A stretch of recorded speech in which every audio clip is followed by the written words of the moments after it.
Honestly, what happened to these cards?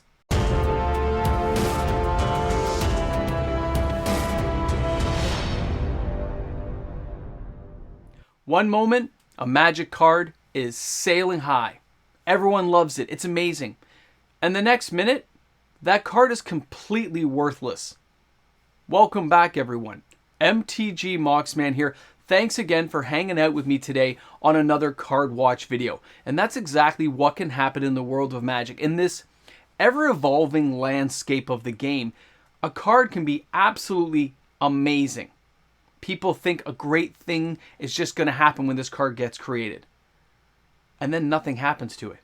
Years go by and it still doesn't get played. It didn't get played in Standard, doesn't get played in Commander. People forget about it, rotates out, becomes worthless. Other cards, exact opposite. Starts out being worthless, can come back and hit a home run 5 years from now. Depending on the evolution of the cards that Wizards of the Coast is printing at the time, some cards can really take off. But the players who never see that value, it's always too late for them because the price spikes before they can get in. Only certain types of players will find that value, find that evolution before it hits off. And those same players know to avoid those little niche cards that look so amazing at the time. So on today's video, on today's card watch, we're going to go through some of these cards. We're going to take a look at some of these amazing, iconic pieces of Magic history. They're amazing cards. But some of these cards don't see play at all. Some may be waiting for just the right combination effect to take place to make these cards truly great. And that's why they're in the video today. So let's stick around. Hope you guys have fun while you hang out. And don't forget to slam some comments in the comments section. Let me know what you think of some of these cards, as well as cards you think should have been here. All right, guys, let's get it started. Today's first card is Timeless Lotus from Dominaria United. Now, currently this card's actually not exactly cheap. It's one of the more expensive cards in the set, holding a market price of $16.35. But this isn't really a Lotus, is it? When you take a closer look at this card, its mana fixing ability is truly awe-inspiring. It is a 5 casting cost generic artifact. It can fit anywhere. Timeless Lotus enters the battlefield tapped. That can be a drawback, depending if you have an Amulet of Vigor or something in play that lets your stuff become untapped. But it taps to add one of each color to your mana pool. This is something that is powerful. And although I personally do not consider this a Lotus for various reasons, and most of you guys know I hate this card, I have to agree that its mana fixing ability and use in Commander as well as other formats are going to make it a fairly sought after card for probably quite a while, because it does tap for 5 mana. And there are ways of making it come into play tapped. So the drawbacks for this card are not as bad as you think. Now, will this card rise in value over time? Depending on what Wizards does with 5-color decks, this card could see significant gains in the future. No matter how much I dislike a card, I cannot dislike it for what it provides me. I do use this inside of some of my own decks. It's an amazing addition to any Commander deck that's playing 5 colors. Right, Joda? You know it's true. Now, our next card, Ravaz of the Claw. This again, Dominaria United. But take a closer look at this card. Let me explain. This card's less than $1. This is not an expensive card. But this is a Vishino Warlock, legendary creature, 1 black, 1 red, 1 other, 3/3 with Menace. As if that wasn't good enough, it's already above that generic mark as soon as you added the Menace. It can tap to add 2 mana of any combination of colors. Spend only to cast a dragon spell. So for all these dragon tribal decks we've started to see, this is a 3-turn. 1, 2, 3, maybe even less if you have some mana fixing available, that you could get this guy out and get some serious dragon firepower, including the ancient dragons from Baldur's Gate onto the battlefield in a very brisk pace. Now it also says, once during your turn, you may cast a dragon creature spell from your graveyard. Yet another bonus to this card. Now it does say at the end that whenever you cast a dragon creature spell from your graveyard, it says exile this creature when it dies. I'm not opposed to that. It stops opponents going and poaching cards from my graveyard. This is a truly unique and powerful card. But right now, it doesn't seem to really have a place for a lot of people. It's not a key marquee card. It's only a rare. It's less than $1. Could a card like this gain value over time? There's potential for anything, but chances are for a card like this on today's Card Watch video, I'd say just go ahead and buy it. It's $1. Buy a playset of 4, call it a day. It's $4, maybe even less when you find it on the market. It's fine for it to be bought right now. I don't see this card jumping up to massive value, but if it goes up to a $2 or $3 card a couple years down the road and you can liquidate, you know, if you buy enough copies, you're gonna make some serious gains on the market. It's a risky card though. It's not one I would be jumping on. I own 6. I'm more than happy with that. Now our next card, Torrential Gearhulk Kaladesh. I won the Kaladesh tournament when I was there using this card. Okay, I had a great time. I was making copies of it. We had a blast. Look at the price.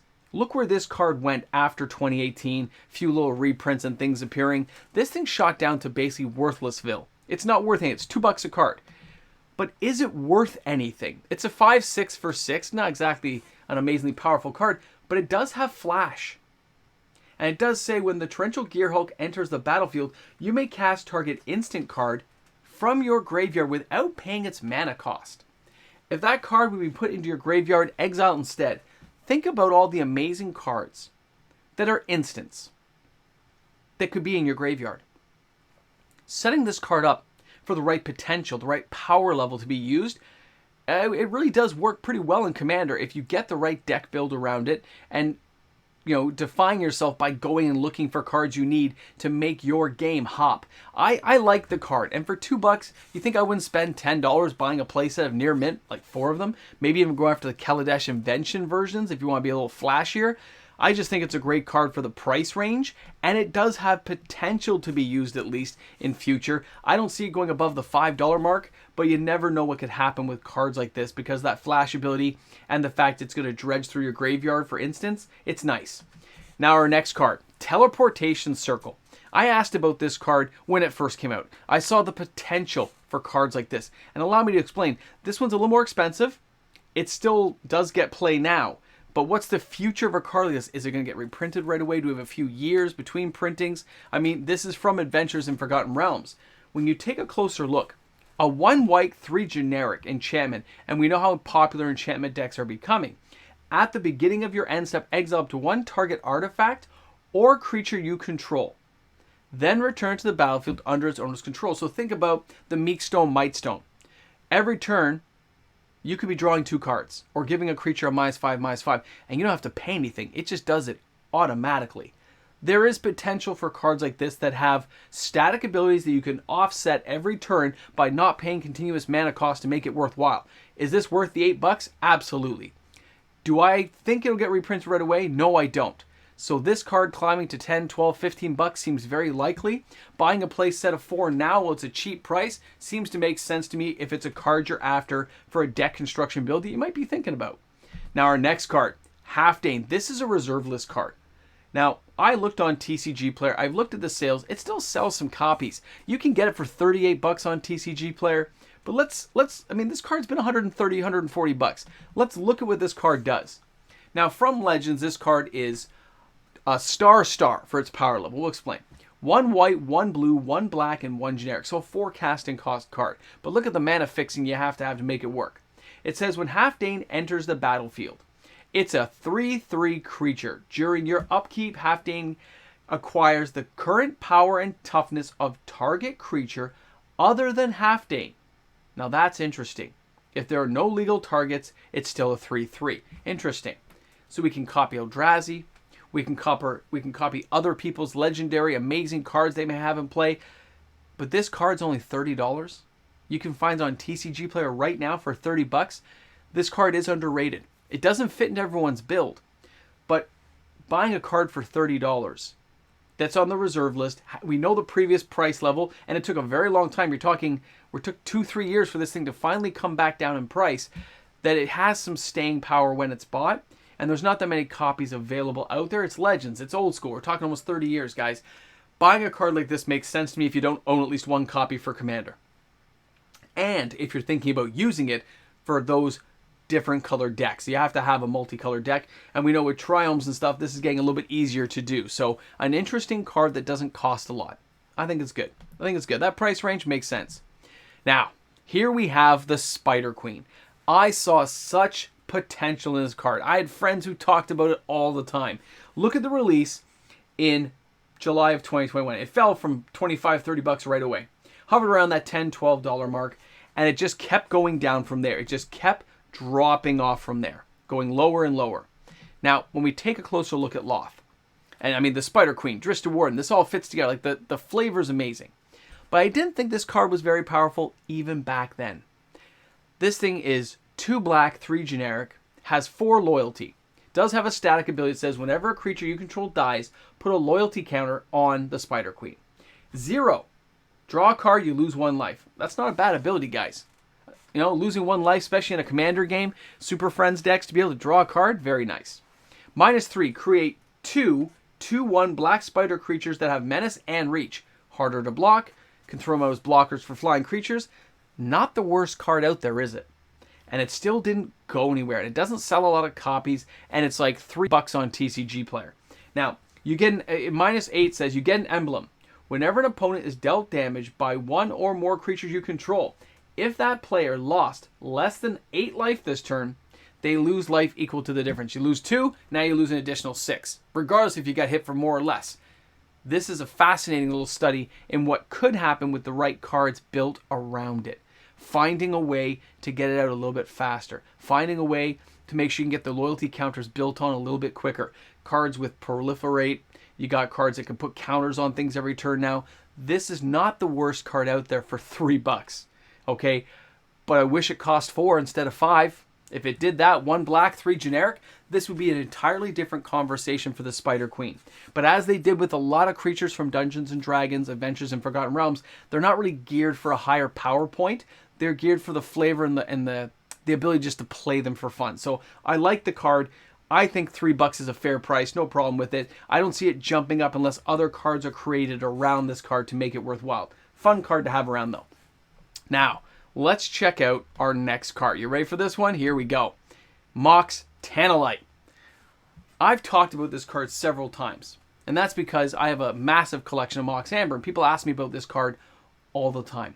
This is a card that has future potential if the right cards are built around it. This card's from Modern Horizons. I remember doing videos introducing this card and comparing it to Mox Amber. Now, this card's like $6, $7 right now, but the Mox Channelite has Suspend 3. Not Suspend 1, not Suspend 2. Suspend 3. Rather than cast this card from your hand, pay 0 and exile it with 3 time counters on it. At the beginning of your upkeep, remove a time counter. When the last one is removed, you can cast it without paying its mana cost, and it does tap to add any color to your mana pool. The thing I find nice about it is the fact that it taps for any color, and it's not legendary, unlike the newer Moxes we've seen like Mox Amber. But you need something has to be created to really get the time counters off. Not Jorah's Time Bug. 1 counter turn's not going to help you. It's not fast enough. They need to create some kind of 0 casting cost artifact or a 1 casting cost creature that when it comes in, it can remove a counter.